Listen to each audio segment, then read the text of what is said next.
Good morning from my deck. We are now going to move on to the next section, but I wanted to show you how I finished off the last one. So this was my memorial to my dad and my letter to him. If I could talk to him, because he passed away a few years ago, what I would say to him went in as my letter. So it's not something I'm going to share with anybody, so I'm going to go ahead and seal it up. And that's going to be my one page. And I showed you that I had already sewn the pages of the next section, kind of thinking ahead.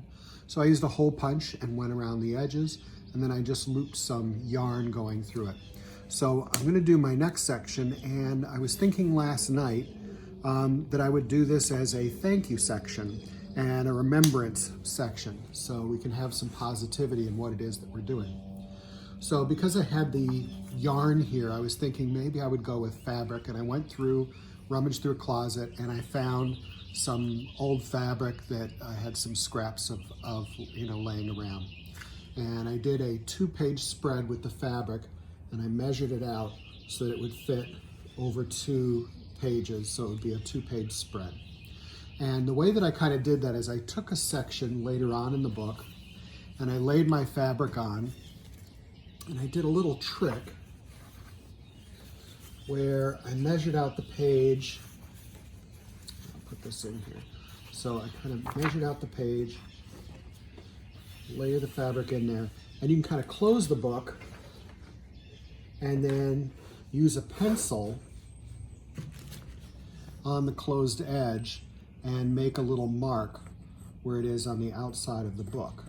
And you could do that going all the way around, and then you'll have a mark to cut on, so it'll be the same size, and you can see a little bit of the mark right there.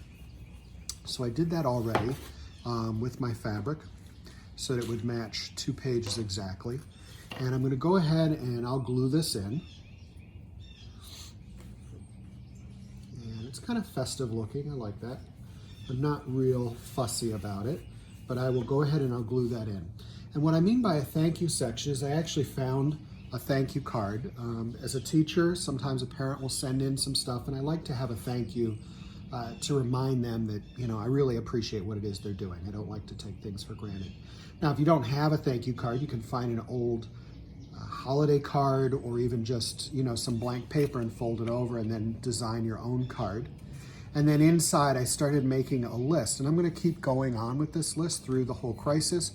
But Brandon is my neighbor, and he helped me with my garden, so we moved a lot of dirt around, and I've had some problems with my back, so he helped me out. Nick is another neighbor who helped with some rocks he had in his backyard, so we made like a little loop of rocks, and we put some trees in there, so that was really helpful. For my mom, because I call her when I'm feeling really stressed out, and she helps calm me down. Abby is somebody that I work with, and she's kind of like a boss. And she's remaining calm and reassuring, so it helps everybody kind of get through the situation. Jill is another person who helped me get the hardcover books for free for my students, so I'm thanking her. And then Ashley is somebody who taught me how to do Google Classroom before, and this was like last year, and she helped me out again this year, and thank God we did, because now with this distant learning, I can use Google Classroom to help out my students. So I'm going to continue adding to this. So when I glue this in here, I'm going to glue it on the bottom half so that I can open it up and continue writing in there, because we're going to be in this for a long time, and I want to make sure I remember people who have kind of helped me along the way.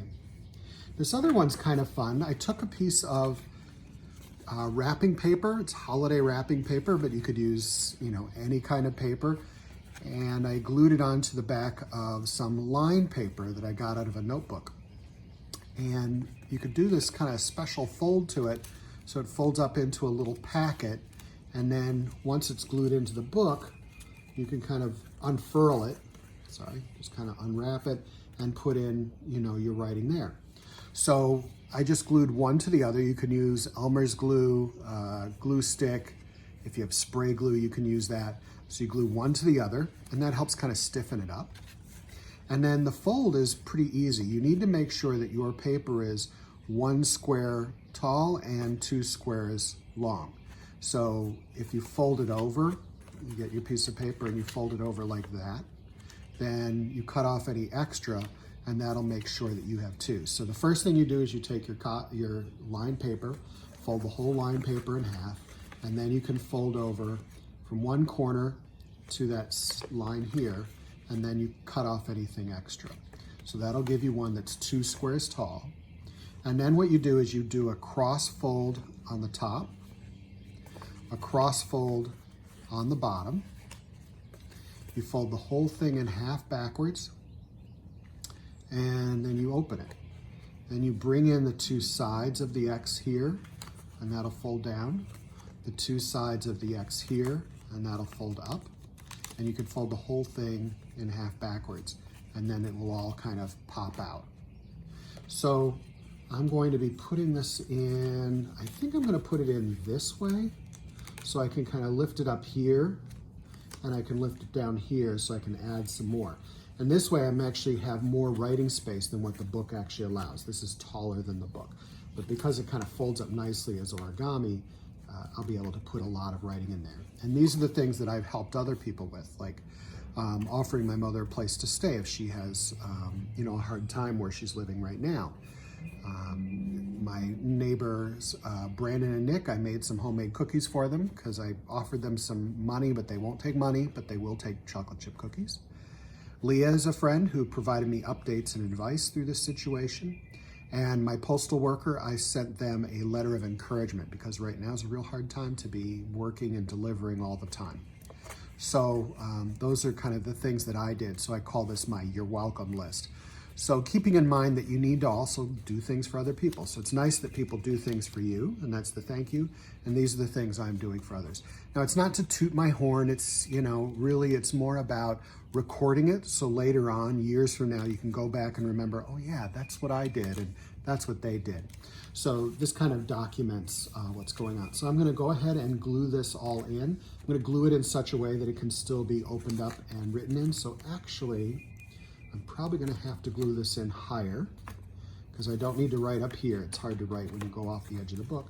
But down here, I could still be writing on the book. So I'm gonna go ahead and glue this in higher. I'm gonna glue this one in lower, and then that will be my section.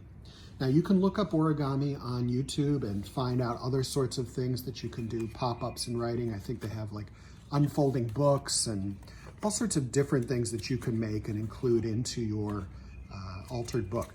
Now remember, this is just one of my ideas. You do not have to have a thank you section. It's just what I'm choosing to do here as an example. I gave you a long list of stuff that you could potentially do. So pick and choose what kind of fits for you and what theme is going to work for you. All right, I'm going to share again tomorrow and you'll see how this one came out. Thank you.